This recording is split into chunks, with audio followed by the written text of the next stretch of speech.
sente ansiedade. Quando a ansiedade vira uma doença, e aí vira o transtorno, que é o TAG, conhecidíssimo, é o transtorno de ansiedade generalizada. O que eu falei antes? Transtorno é prejuízo. Sim. Tá? Então, quando a pessoa ela começa a ter prejuízo decorrente desse quadro, aí a gente pode codificar como um transtorno de ansiedade generalizada.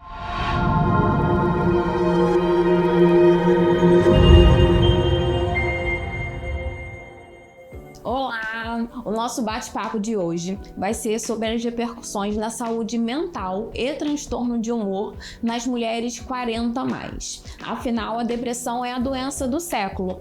1 a cada 8 mulheres vai ter pelo menos um episódio de depressão durante a vida. Isso é o dobro do que acontece no homem. E esse número vai quadruplicar durante a transição menopausal. E para isso eu trouxe o Dr. Rafael, psiquiatra, para falar sobre esse assunto com a gente. Rafael, quem diria, das chopadas, dos oréns da vida. Mas já você tocou no assunto.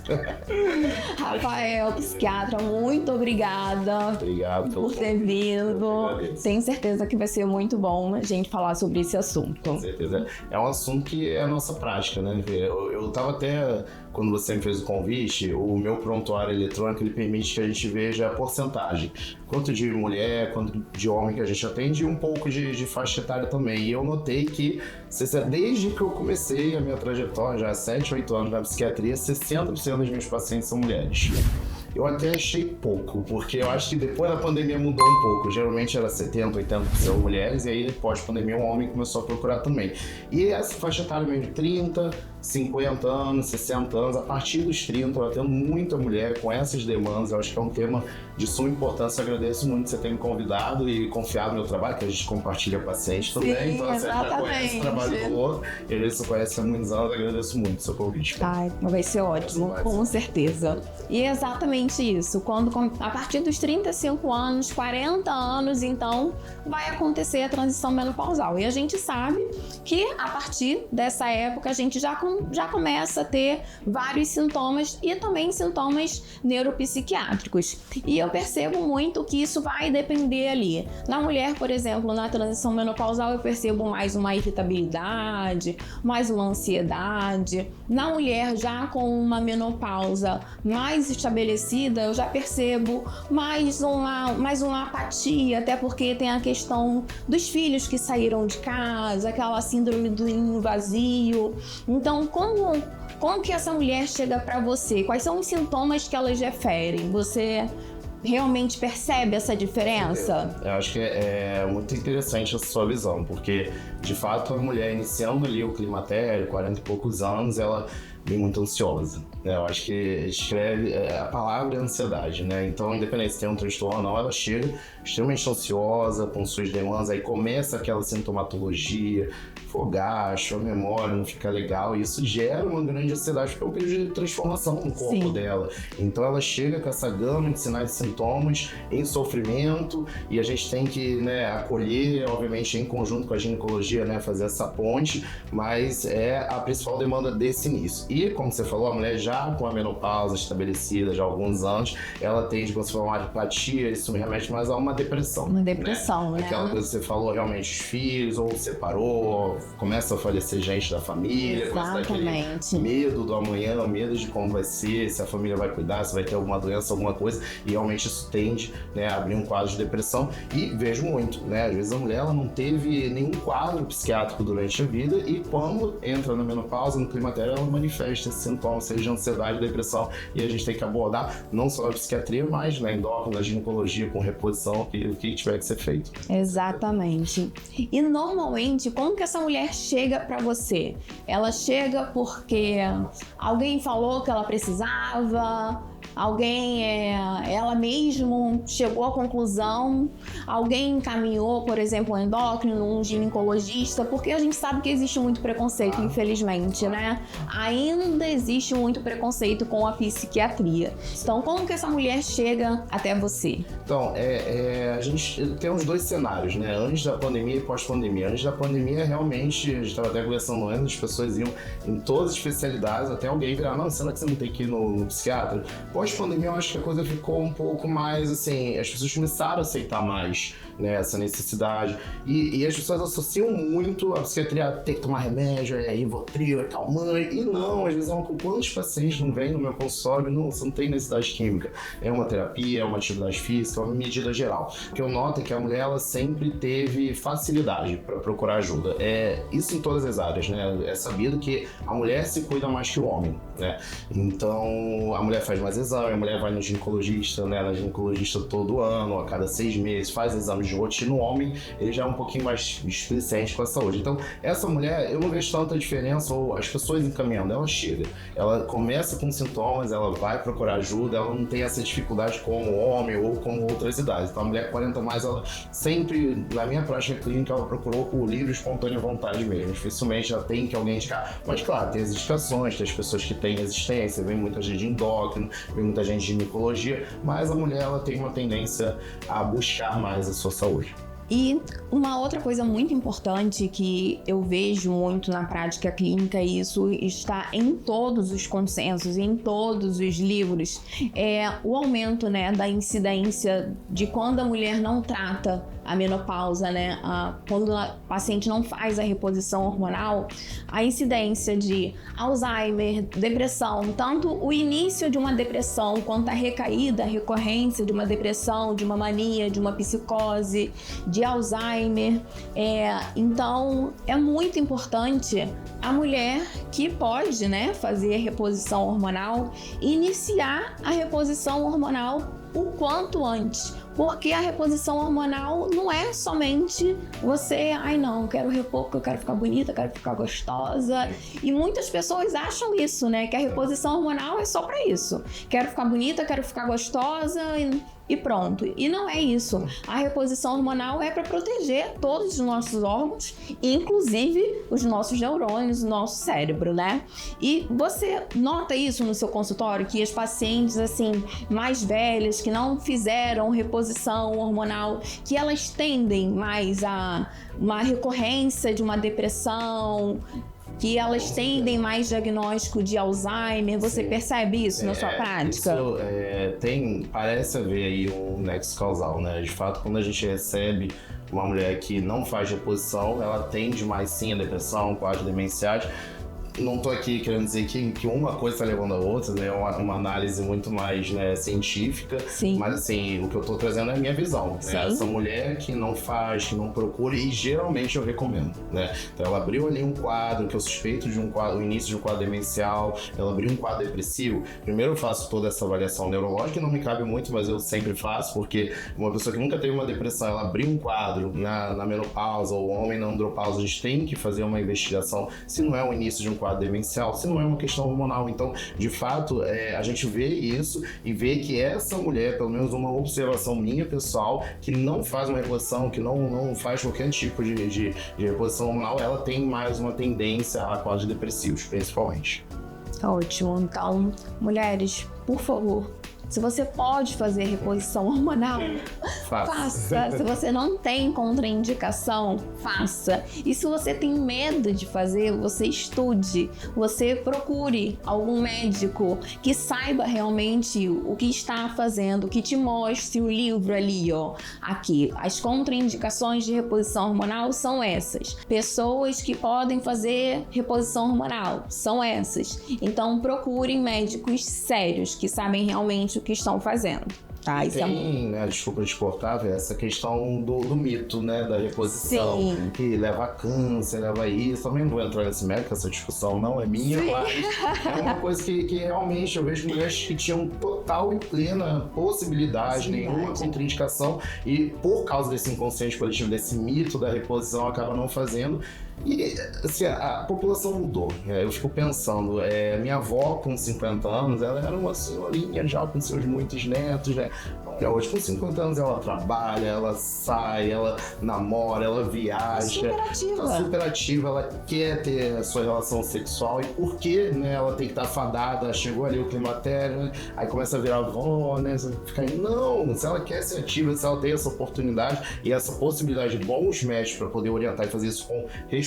Acho que o grande problema é esse. Tem muitos colegas que eu também não vou arrumar briga com ninguém que não faz com responsabilidade. Acaba virando essa grande, né, loucura e realmente Sim. muito para fim estético, não para de fato uma reposição. E aí cria-se esses mitos todos para reposição e quem de fato precisa acaba não fazendo. E uma coisa que eu percebo muito quando eu vou investigar, assim, quando eu percebo ali que a paciente está abrindo um quadro de depressão, de ansiedade, que eu vou investigar, assim, um passado, a infância, a adolescência, a menarca, o puerpério, eu vejo que sempre teve ali um quadro ou de disforia pré-menstrual, Nessas fases. ou de um blues ali, uma depressão pós-parto.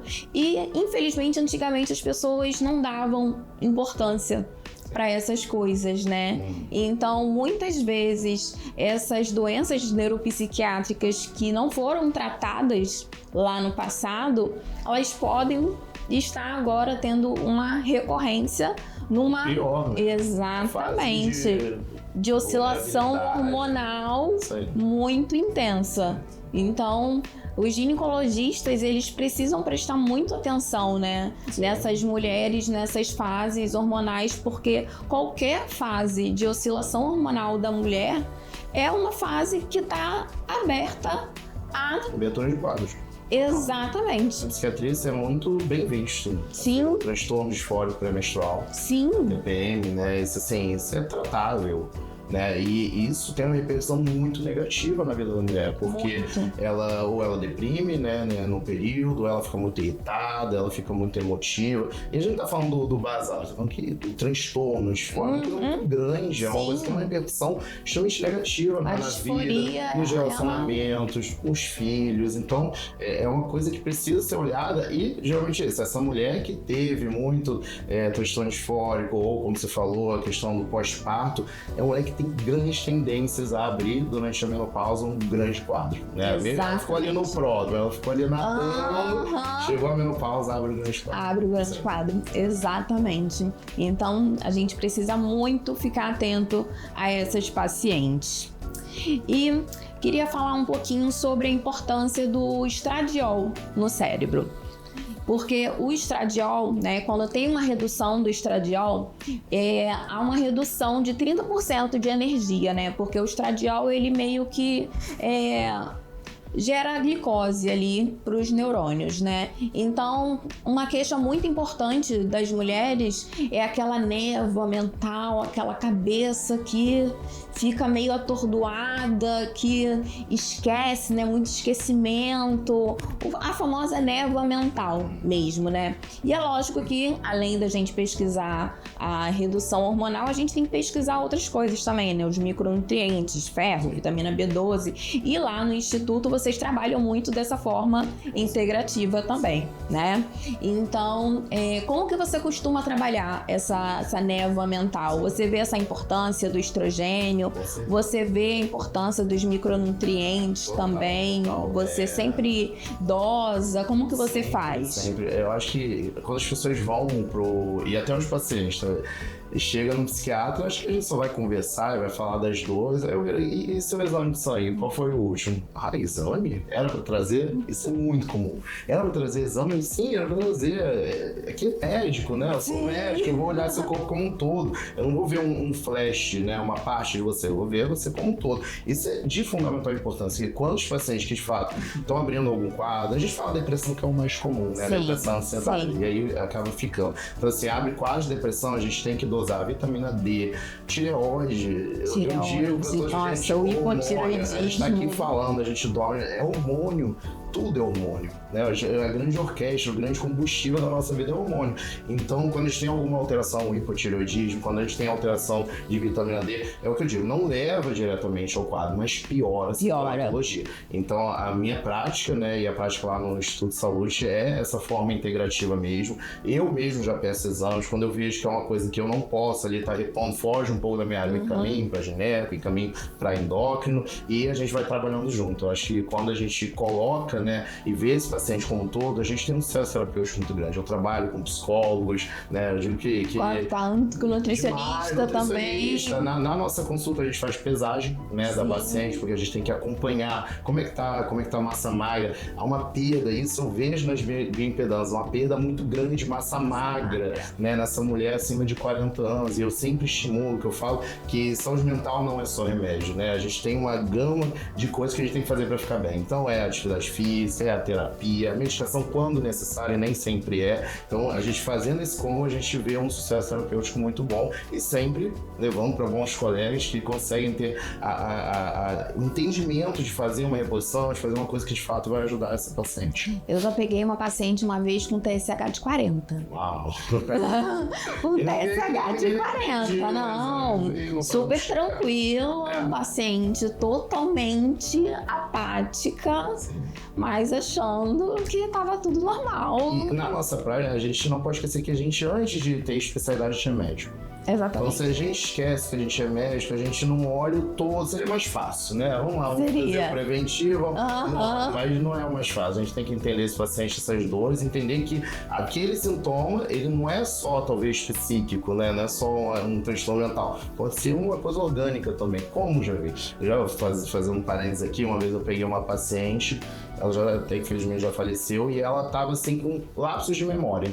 E ela viajava muito, muito ativa, era uma mulher com seus 55 anos, e eu não acho que seja psiquiátrico, eu não acho. Eu pedi uma ressonância de crânio, né? E eu gosto de fazer, mulher acima de 50 eu gosto de fazer, até pra gente ter esse segmento, se tá abrindo algum quadro demencial, também então envelhecimento, porque a gente vê tudo, né? A gente faz ecocardiograma, a gente faz exame de ringue, mas e o cérebro? Como é que a gente vê? Pedi uma ressonância, ela tava com um tumor muito grande, que não estava afetando ali as áreas de deambular, etc, mas estava afetando pouco a pouco a memória.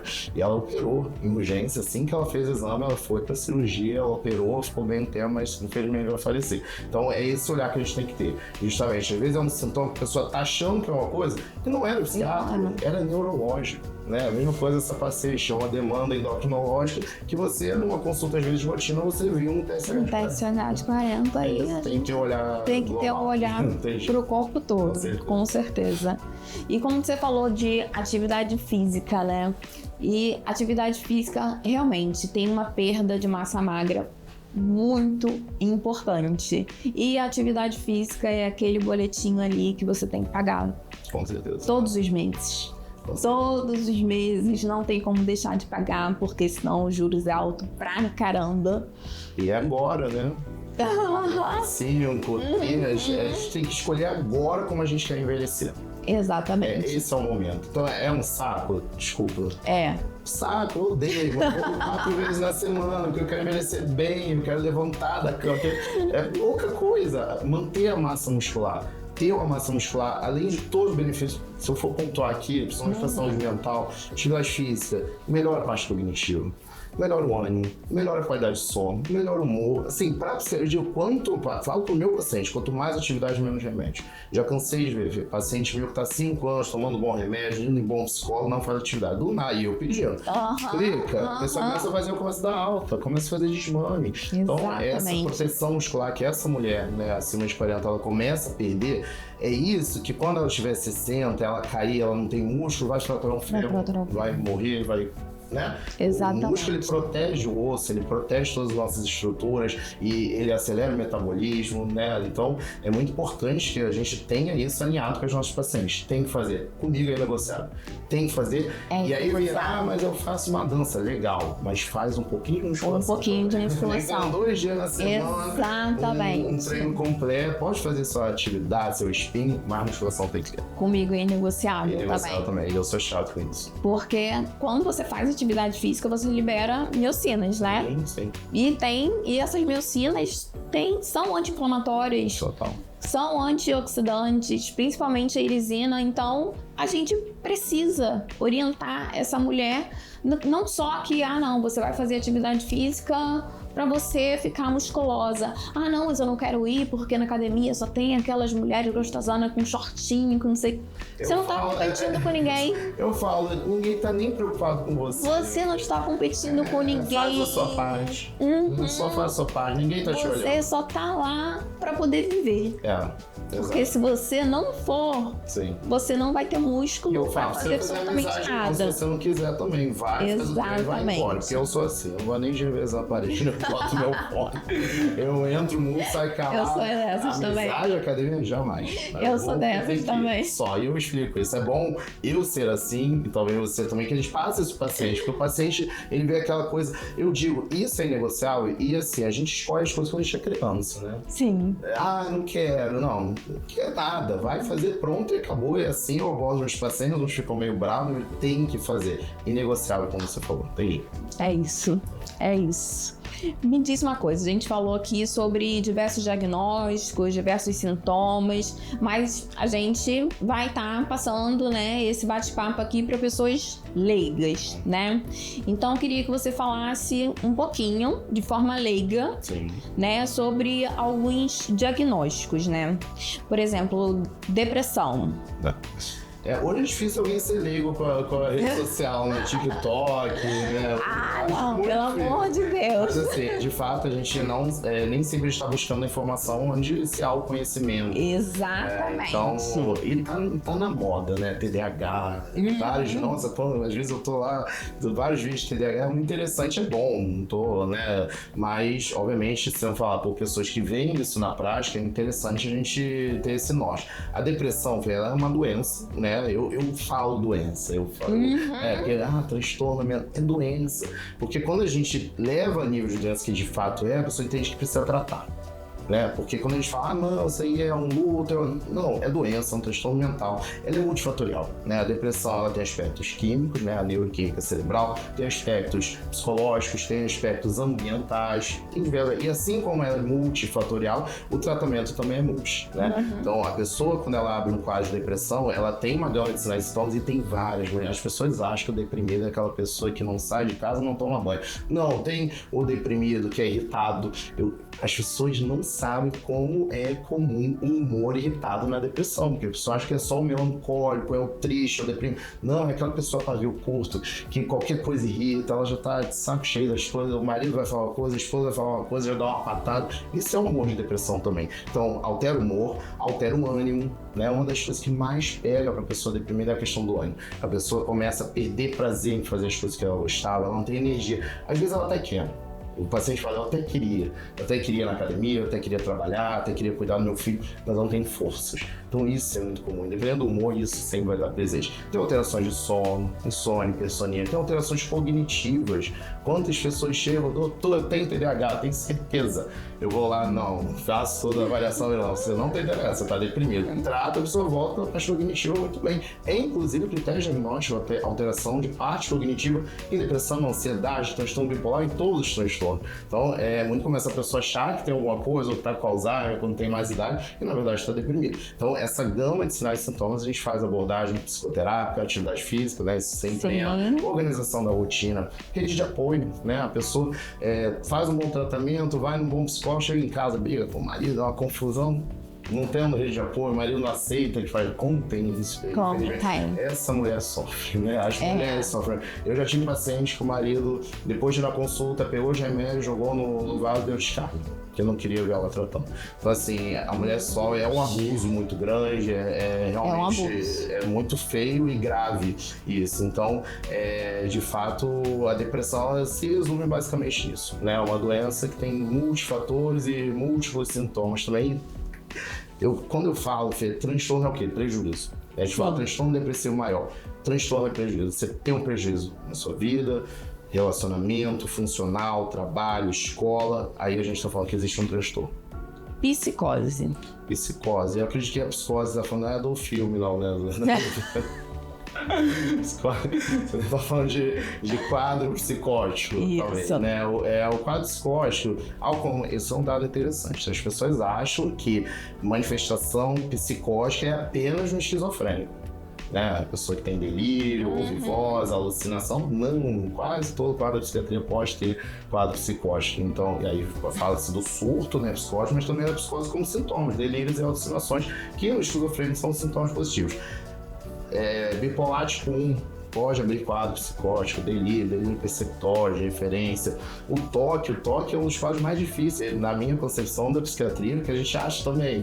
O toque, uma época, virou também a coisa da mídia. O toque é um quadro gravíssimo, é um dos mais graves da psiquiatria, e muitos pacientes com toque abrem quadro psicótico, né? Dissociativos, aqueles pensamentos intrusivos, aquela coisa que fica, será que é só um pensamento, ou é um delírio, ou uma alucinação, estou ouvindo alguma voz.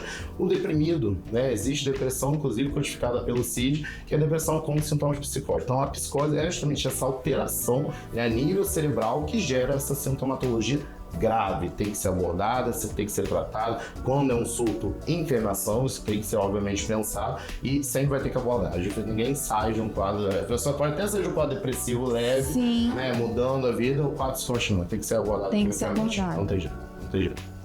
Ansiedade generalizada. Ansiedade generalizado, eu não sei, mas eu fiquei ansioso pra vir aqui fazer. Eu fiquei ansiosa em todos. Ansiedade de emoção, mano. Emoção. Não, calma. Ansiedade. Tá. Emoção humana. Então, você vai casar, você vai ficar ansiosa. Sim. Você vai viajar, vai ficar ansiosa. Você vai tirar férias hoje, você já tá ansiosa. É uma emoção, não necessariamente é uma coisa ruim, né? É uma coisa, ok, todo mundo sente ansiedade. Quando a ansiedade vira uma doença, e aí vira o transtorno, que é o TAG, coincidíssimo, é o transtorno de ansiedade generalizada.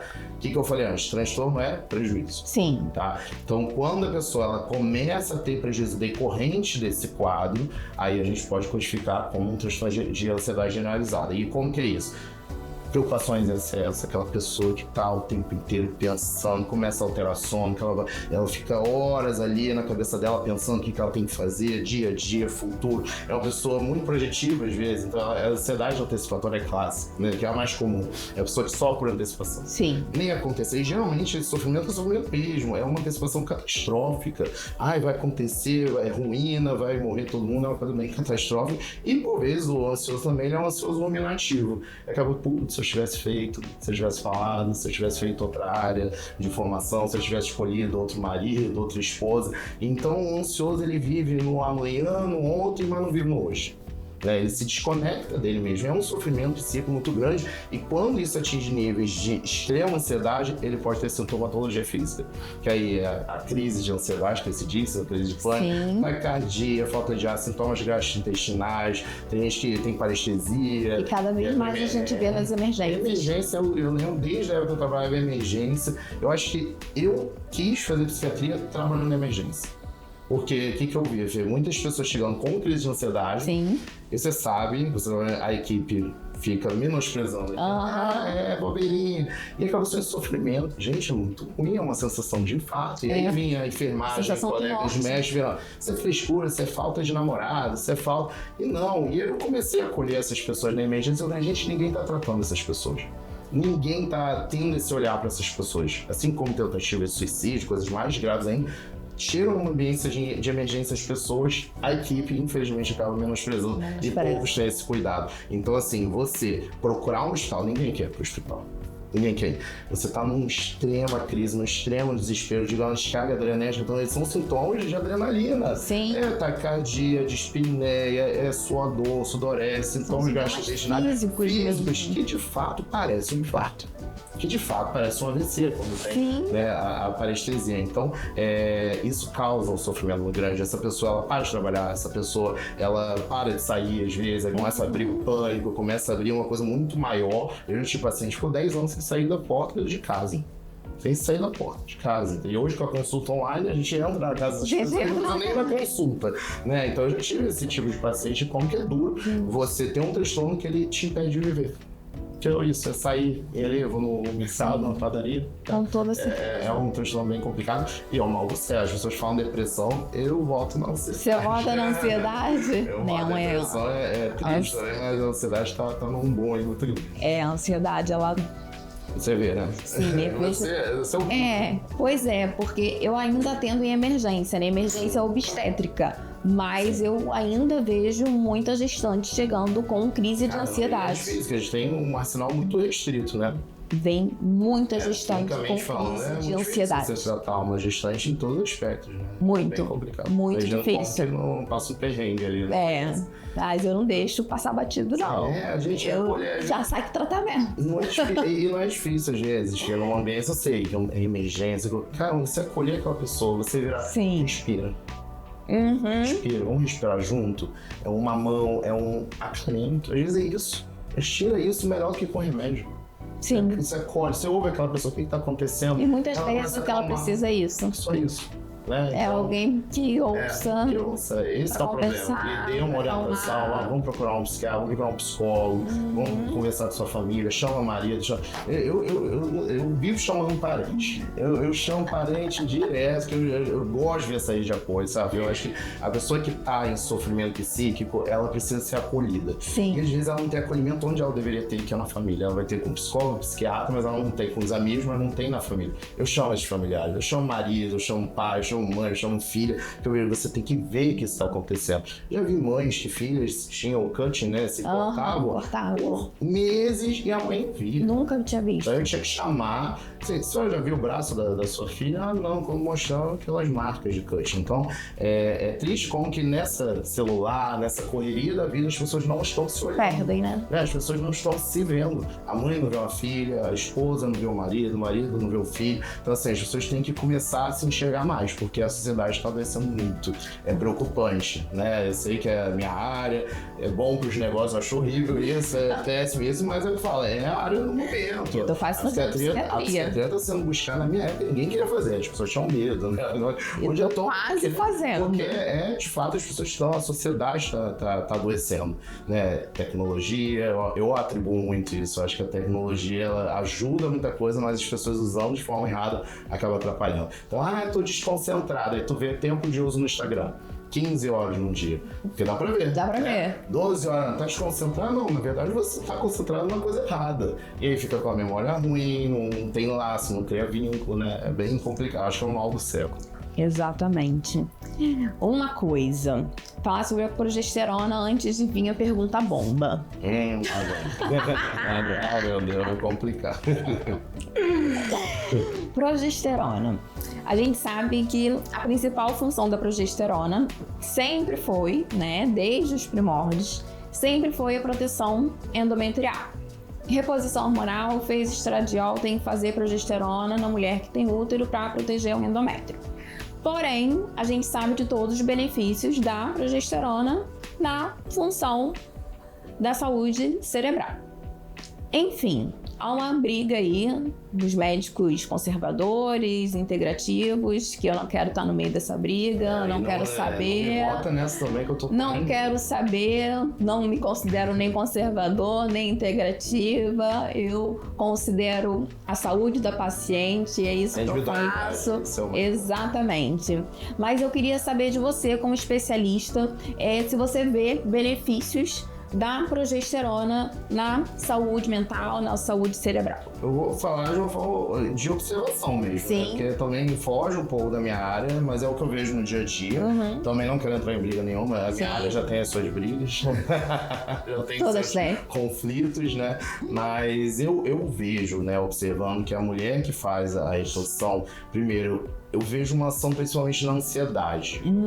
Dá uma controlada na ansiedade, na questão do sono, né? Principalmente por atuação em receptores GABA. Eu acho que é realmente, para algumas mulheres, claro, gente, reposição, tratamento, é tudo individualizado. Como você falou, eu não tô nem do lado conservador. Não, eu estou do lado do paciente. Então, se para algum paciente eu quero fazer uma intervenção mais integrativa, mais, né, fitoterápica, não, mas esse não, ele já pensou uma coisa mais alopática, e é isso. Então eu vejo as mulheres que fazem tendo uma melhora nesse sentido, ansiedade e sono.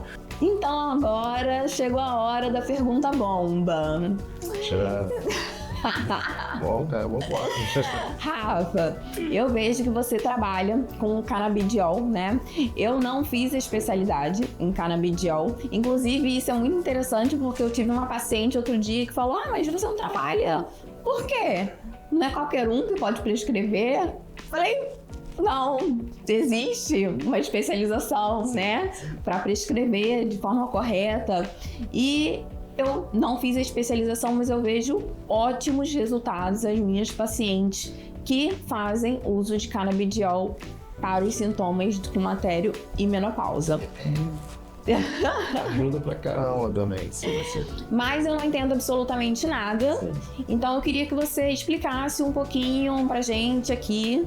Eu também sou leiga nesse assunto, então me considere leiga. Sem fundamento científico. Sim, por favor. Na prática também. Exatamente. A Fê falou que é bomba porque tem aí, né, os médicos são a favor, com a minha área tem, né, uma resistência com isso, que eu acho que, né, sempre isso que a gente falou, a individualidade do paciente, né? Não é panaceia, tá? A questão do canabidiol, serve pra tudo, né? Tem hoje em dia, né? Como tudo, né? Acaba desvirtuando, serve pra isso. Outro dia eu vi até pra impotência sexual. Pode ser se um dia surgir um estudo, mas o que eu estudei, eu não me recordo disso. Então, de fato, pra gente prescrever qualquer coisa, o interessante é que a gente faça cursos, ou pós-graduação, ou especialização, pra gente poder estar prescrevendo. Mas mais que isso, a gente tem que ter responsabilidade, né? Com o paciente, com o quadro do paciente. E o canabidiol já existe há muito tempo. As pessoas estão achando que surgiu agora, há um ano, e não, já tem a importação do tempo. Os Estados Unidos é um país muito evoluído, né, nessa parte, tanto que quem tem oportunidade para os Estados Unidos vê que outro dia, ano passado, eu estive em Boston e cada esquina tinha um centro de distribuição de CBD. Né? A Califórnia, muito assim, claro, lá depende dos estados. Porque eles têm muitos estudos, né, na área, obviamente. É ainda polêmico porque não se consegue regulamentar a questão de dose, questão de isso aqui, porque é muito individual, a gente tá falando de um óleo, vem na planta, né? Então como que a gente vai regulamentar uma coisa que não tem uma dose, que não passa na indústria? Então é um assunto extremamente polêmico, mas na prática, né, o que eu vejo de funcionalidade, né? O canabidiol, ele nunca vai me fazer, Fê, tirar uma medicação. Não, toma aqui o canabidiol que eu vou tirar teu antidepressivo e você vai ficar só com ele. Não, tira aqui o remédio do Alzheimer, da demência, que o canabidiol vai resolver. Não, tá? Ele entra sempre como adjuvante, tá? Claro que às vezes a gente tem um paciente com uma coisa leve, a gente pode fazer um teste terapêutico, alguma coisa sim, e eu já tive resultados por isso. Mas principalmente onde que entra na minha prática. A gente tem um resultado muito bom, né? O transtorno de ansiedade que a gente estava falando anteriormente, depressão, a gente trata com antidepressivo. O próprio transtorno de ansiedade é com antidepressivo. Mas em adjuvância, o canabidiol, ele ajuda ainda mais nessa ansiedade, ele ajuda no sono, né? Aquela pessoa que tem aquela insônia intermediária, ele leva o sono para as camadas profundas. Então, todos os pacientes, eles têm uma melhora gigante na qualidade de sono, né? Às vezes até aquele paciente que até dormia, mas ele acordava cansado, ele acordava com aquela ação, não descansei, não foi um sono reparador, que a gente aprende muito isso na faculdade. E com um plus, não tem a ressaca, né? Que a pessoa vai lá no Rivotril, acorda, né? Não querendo levantar, não tem a ressaca, então ele tem essa melhora da qualidade de sono, ele tem essa melhora da ansiedade. Eu vejo um fator, né, que nem é muito pelo que eu prescrevo, mas as pessoas trazem um dado, o estresse. O canabidiol, ele dá uma aliviada no estresse. Tem vários pacientes que viram: doutor, eu tinha uma situação que eu iria soltar os cachorros, que eu racionalizei. Eu acho isso ótimo. Aí onde que entra no transtorno de disfórico pré-menstrual? Justamente isso. Tem pacientes que, às vezes, eu dou um plus na dose nessa fase. Quando passar essa fase, eu volto para a sua dosagem basal. E, de fato, tem resultados com isso. E para muitas outras coisas. A gente tem hoje estudos para quadro demencial. Acho incrível, com idoso, com demência, com melhor absurdo. Eu atendo em alguns asilos, alguns pacientes particulares, e já teve uma vez um paciente que a casa de repouso estava querendo expulsar ele. Porque ele gritava, ele batia no coleguinha de quarto. Era uma coisa, bastou 1 a 2 semanas, a enfermeira que eu atendi, ele iniciou o canabidiol, fora os demais tratamentos, a enfermeira mandou mensagem: Fel, seu fulano está uma maravilha, dorme a noite toda, tá amigo do amiguinho do quarto, melhorou parte cognitiva, tá participando das atividades. Então, gente, isso não é palpável? Né? Como que isso é palpável? Fibromialgia, dores que você deve pegar muita mulher, fibromialgia. É incrível o resultado do canabidiol na dor crônica. Sério? Quando eu prescrevo para essa mulher, para esse homem que tem fibromialgia, e a pessoa vem com 3, 4, né? Porque fibromialgia é aquela receita que você até assusta, que é 4 medicações, antidepressivo, pregabalina, e aí quando eles fazem, a gente consegue reduzir sim, até tirar, tá? Essas medicações, e a pessoa tem uma qualidade de vida. Eu lembro muito que eu atendi uma senhora também lá em Teresópolis, que ela veio a primeira consulta assim, toda com dor de fibromialgia. Ela foi uma que eu fiz só canabidiol. Eu usei canabidiol no mês seguinte, na segunda consulta, eu cheguei na recepção, eu reconheci a senhora Cláudia Fernanda com roupa de academia, eu falei, gente, quem que é? Incrível, não, não é a mesma senhora. Não é a mesma. Quando ela entra no Rafael, eu achava que velhice era ter dor. Hoje eu tô fazendo funcional 3 vezes na semana, eu tô caminhando, eu tô participando, tô dormindo bem. Falei, gente, não é milagre, mas é quase um milagre, né? Você vê uma senhora que chega se apoiando com roupinha de academia, porque ela foi no funcional antes da consulta. Isso não é qualidade de vida? Assim como uma reposição. Sim. Você deve ver muito isso. Quando você faz uma reposição, chega aqui, né? A pessoa moada, do nada vem ativa, tá passeando, tá namorando, tá fazendo tudo. Então, o que a gente, como médico, puder fazer para ajudar o nosso paciente sem essas maluquices, né? Já serve para tudo? Não. Tem que ser bem indicado, bem usado. Vejo muitos pacientes que às vezes algum colega passou nessa onda de tá, tô me passando, vou passar também. E não teve resultado. Aí a gente vê que a dose não estava certa, a forma de eu tomar não estava correta, a forma de aumentar. Eu faço um método super gradual, 1, 2 gotinhas por semana, porque ele tem uma curva de efeito que, se a gente ultrapassar ela, ele para de fazer efeito mesmo com mais quantidade. Eu tenho paciente que eu tirei Rivotril, que a pessoa tomava 30 anos, 20, 25 gotas, eu tirei canabidiol. Alprazolam, pra caramba também, aquele vício, alprazolam vicia pra caramba, os Estados Unidos hoje abuso até. Então, assim, como que eu consigo, com o canabidiol, de uma forma natural, a gente conseguir tirar essa adicção, a benzodiazepina, que a gente consegue melhorar tanta coisa. Hoje, né, a regulamentação mais formal que se tem de estudos é a convulsão refratária em criança. É aquela criança que já tomou todos os anticonvulsivos, não melhorou, e aí eles têm uma liberação mais formal. Hoje em dia, muita criança com autismo usando para melhorar a parte comportamental. Idoso, tem de alguma gama, porque a gente tem receptor canabinoide no corpo inteiro. Tem no cérebro, tem no intestino. Às vezes acontece uma coisa engraçada, né? Uma vez eu peguei um paciente que eu passei mais para melhorar a qualidade do sono. Eu melhora alguma coisa no intestino, porque o intestino era uma porcaria, tá funcionando. Olha, assim, a gente tem receptor canabinoide no intestino também. Então, provavelmente ele tá tendo essa ação, né, ampla, né? Às vezes as pessoas acham que melhora tudo. De fato, pega várias áreas. E às vezes você tá passando alguma coisa, vai melhorar outra. E é incrível, realmente o resultado. De verdade, eu prescrevo. Difícil eu falar pra você um paciente que não teve resultado. Muito pouco, eu diria 2%. Tá? 98%, assim, jogando de cabeça aqui, eu vejo um resultado incrível. Então, cabe a gente estudar, se aperfeiçoar, brigar com os nossos colegas. Nossos colegas odeiam a gente, mas fazendo com responsabilidade. Gente. Mas é aquilo, é pro paciente. A psiquiatria surgiu off-label. Tem estudos que mostram toda hoje tá off-label. A psiquiatria era a mais antiga da medicina. Eu já ouvi essa história, porque sempre espero as pessoas com seus transtornos mentais. A psicofarmacologia, que é o tratamento químico, ela é muito recente. Então, assim, todo ano surge remédio novo. Todo ano, essa molécula é melhor, dá menos colateral. Então é uma área que, quando eu terminei minha formação, hoje tem remédios que nem existiam, quando eu não estava na literatura. Então a gente tem que estar se atualizando, porque de fato é tudo muito novo. Os primeiros remédios psiquiátricos, tem alguns estudos que mostram que eram medicações para tuberculose, e aí as pessoas psicóticas com tuberculose melhoravam. Então é off-label o tempo inteiro, assim como o Viagra, um remédio que até hoje hipertensão pulmonar, a pessoa usa para impotência. A medicina como um todo, né? Sim. E a psiquiatria demais. E aí ver colegas que às vezes torcem o nariz para isso, não sequer prescrevem, ou fazem um teste, ou fazem um curso para ver como melhora a qualidade de vida do paciente. Eu fico muito triste com isso. Ao mesmo tempo, ao outro lado, as pessoas que veem isso como a resolução do mundo, o grande... Não, também não é assim. A gente tem que ter responsabilidade com a nossa prescrição. Mas é exatamente a mesma questão da progesterona na mulher que não tem útero, a mesma questão da testosterona na mulher também, que é off-label também.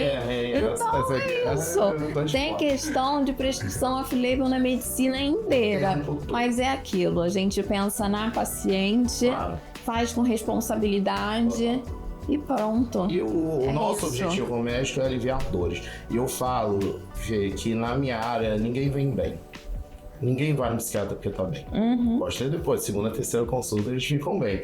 Mas às vezes na gineco, na sua área, eles chegam pra fazer um preventivo, a mulher chega pra fazer um check-up, né? No dermato, vou ver uma feridinha, alguma coisa. Na psiquiatria todo mundo vem mal, vulnerável. E se eu tenho um arsenal que eu posso estar ajudando essa pessoa a ter uma qualidade de vida, por que não fazer? Por que não melhorar a vida dessa pessoa? E meu objetivo é esse. Eu digo mais que é nosso trabalho, obviamente, mas assim, eu digo que a minha resposta às vezes vem 3, 4 meses depois, a pessoa saindo de uma depressão, voltando a viver. Eu digo que hoje na psiquiatria eu salvo mais vida do que quando eu trabalhava na emergência.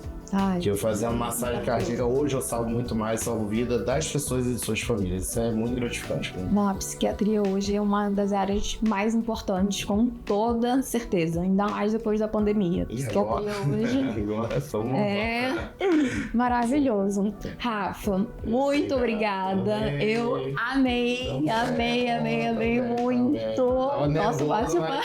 Ficaria aqui mais umas 5 horas conversando, porque a gente sabe que a gente gosta, né? Com certeza, com certeza. E eu tô de férias, era pra eu já estar descansando. Eu também. Tá bom, conteúdo de qualidade. Entrei de férias ontem, estamos aqui. Proporcionar isso ao telespectador, um conteúdo de qualidade, informal. Ninguém tá falando aqui de científico, né? Pra você entender a língua mesmo, né? Exatamente. E depois deixa eu fazer meu master também na minha clínica, Instituto Saúde, 2, 3 e no final me procure que eu tô lá. Esse é o arroba? É o arroba, Instituto Saúde tudo junto, com 2, 3 e I no final. Ótimo, ótimo. Obrigado. Muito obrigada mesmo. Gente, muito obrigada. Assistam todos os episódios, comenta, coloca aí o sininho e muito obrigada.